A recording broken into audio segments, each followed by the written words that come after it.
Subscribe now and press the bell icon. Never miss an update. जय हिंद, वंदे मातरम। दोस्तों, अर्णव गोस्वामी के मामले में आज जो रिसेंट डेवलपमेंट्स हुए हैं उससे दो चीज़ें पूरी तरह से क्लियर हैं। पहला, परमबीर सिंह की विदाई तय है, और दूसरा, इस देश में अब न्यायाधीशों को मी लॉर्ड की जगह मियाँ लॉर्ड बुलाया जाना चाहिए। अब आते हैं परमबीर सिंह की विदाई तय कैसे है। आज पूरे दिन भर का जो घटनाक्रम चला है, ऑप इंडिया ने अपना रिपोर्ट सबमिट किया सीबीआई को। उनके अकॉर्डिंग उन्होंने एक टेप जारी की है जिसमें महाराष्ट्र पुलिस ने गवाहों को धमकाया है कि तुम्हें रिपब्लिक के खिलाफ बोलना है। उधर हंसा रिपोर्ट उन्होंने भी एक रीट पिटीशन दायर की है कि उनके ऊपर दबाव बनाया जा रहा है कि वो लोग रिपब्लिक का नाम ले, क्योंकि आपको पता है टीआरपी स्कैम में रिपब्लिक का नाम नहीं था। उसको लेकर ये मुद्दा ज़्यादा तुल पकड़ा। इसके अलावा महाराष्ट्र ह्यूमन राइट कमीशन, जिसने जवाब तलब किया है रायगढ़ एसपी को कि आप कोर्ट ऑर्डर की हार्ड कॉपी ट्विटर तक सबमिट करें।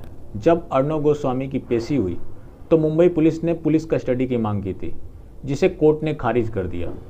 कोर्ट ने इसके लिए भी फटकार लगाया था कि किसी भी केस को रीओपन करने का राइट सिर्फ कोर्ट के पास है। मुंबई पुलिस ने ऐसा क्यों किया? अब मेरा सवाल कोर्ट से है। जब अर्णव गोस्वामी दोषी नहीं है, यहाँ पे इलीगल हुआ, फिर उनके लिए जुडिशियल कस्टडी भी क्यों? आप कोई भी मामला होता है जो एंटी नेशनल एक्टिविटी से जुड़ा होता है, वहाँ तो आप जाग पड़ते हैं, वहाँ किसी के बिना बताए आप स्वतः संज्ञान ले लेते हैं। आपको दो तीन घटनाओं को मैं जिक्र करना चाहूँगा। लखनऊ में सीए प्रोटेस्ट के दौरान जिन लोगों ने हिंसा की, उनके पोस्टर्स लगाए तो कोर्ट ने स्वतः संज्ञान लेते हुए पूछा कि सरकार के पास कौन सा ऐसा कानून है जिसके तहत उसकी पोस्टर लगाई गई। तो यूपी सरकार ने एक कानून बना दिया। हाथरस का जो मामला हुआ, वहाँ भी कोर्ट ने स्वतः संज्ञान ले लिया। ये दही हांडी की हाइट नाप सकते हैं, लेकिन ऐसे मामले में उनको जुडिशियल कस्टडी देने का क्या मतलब था? और उसके बाद ये मामला जब हाई कोर्ट में गया, क्योंकि अर्णव गोस्वामी ने हाई कोर्ट में अपील डाली, तो उसमें वही चल रहा है, तारीख पे तारीख, तारीख पे तारीख। इस तरह से ये लोग जो एंटी नेशनल एक्टिविटीज़ करते हैं उनके प्रोटेक्शन के लिए तो खड़े हो जाते हैं, लेकिन जो इंसान राष्ट्र हित में काम कर रहा है वो चाहता है कि सारे जो पेंडिंग मामले हैं वो सामने आए। उसको लेकर इनको कोई फर्क नहीं पड़ता। तो इसलिए अब इन्हें मी लॉर्ड की जगह मियाँ लॉर्ड बोलना ही बेहतर होगा। इसके अलावा जो एक मेजर डेवलपमेंट हुआ है, हरीश साल्वे सुप्रीम कोर्ट गए थे। उन्होंने अर्णव गोस्वामी को पक्ष रखते हुए कहा कि ये लोग अर्णव गोस्वामी को धमका रहे हैं कि तुम्हारी दिवाली जेल में मनेगी, और यहाँ तक कि उन्होंने अर्णव गोस्वामी को कोर्ट जाने से भी रोका, जो कि किसी का राइट्स है।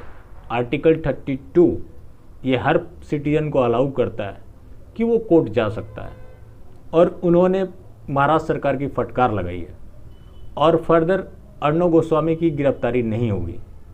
इसके अलावा उन्होंने महाराष्ट्र असेंबली के सेक्रेटरी को लेटर जारी करते हुए कहा है कि 2 हफ्ते में इस घटना का जवाब दें और कोर्ट में वो स्वयं शामिल रहें। इसमें जो बड़ा रोल जो है सेंटर का है, क्योंकि अगर सेंटर चाहती तो इस मामले का निपटारा तुरंत हो सकता था। ये सच है कि law and order state subject है, लेकिन कोई भी स्टेट अगर लॉ एंड ऑर्डर को मेंटेन नहीं कर पाता, उस कंडीशन में सेंटर चाहे तो आर्टिकल 356 का इस्तेमाल कर सकता है, यानी कि राष्ट्रपति शासन। कई ऐसे मामले हैं जो महाराष्ट्र में पेंडिंग हैं, और वैसे मामलों को रोकने के लिए वहाँ की पूरी सरकार, वहाँ की पुलिस लगी पड़ी है, चाहे वो पालघर का मामला हो या दिशा सुशांत का मामला हो। अब रिसेंटली टीआरपी का मामला है, और रही बात जो सुशांत सिंह राजपूत का मामला है, उस दौरान 18 लोगों की मौत हुई है, जिसको ये लोग सुसाइड बता रहे हैं। अब तो ये लगता है कि मुंबई में जितनी भी हत्याएं होती है सबको सुसाइड का नाम दिया जाता है। इस तरह के वर्स्ट सिचुएशन है, उसके बाद भी सेंटर सो रही है। अगर इनकी पार्टी की बात करें तो इनके 105 एमएलए हैं महाराष्ट्र में। वहाँ प्रोटेस्ट करने के लिए कौन जाता है? सिर्फ एक राम कदम, बाकी 104 क्या कोरोना संक्रमित हैं या विदेश गए हुए? क्या वो उस प्रदर्शन में शामिल नहीं हो सकते थे? और महाराष्ट्र सरकार और वहाँ की जो पुलिस, गणेश हिवालकर जो सुशांत सिंह राजपूत के लिए पूरी देश में भ्रमण कर रहे हैं, उनको भी इन्होंने हिरासत में लिया। जब ये मामला सिंपल सुसाइड का था तो फिर इस मामले को रोकने के लिए इतना तंत्र क्यों लगा पड़ा है? ये तो बड़ा सवाल है जो कि मैं पहले से बोलते आया हूँ। ये तो तय है कि सुशांत सिंह राजपूत का मर्डर हुआ। अब सेंटर अगर राष्ट्रपति शासन नहीं लगा सकती तो एनएन बोरा कमेटी की जो रिपोर्ट है वो लागू कर दे, कल सरकार गिर जाएगी। या फिर सीबीआई को जैसे रोका गया है, सीबीआई अपना रिपोर्ट जारी कर दे तो भी सरकार गिर जाएगी, क्योंकि सबको पता है कि बेबी पेंगुइन उसमें इन्वॉल्व हैं।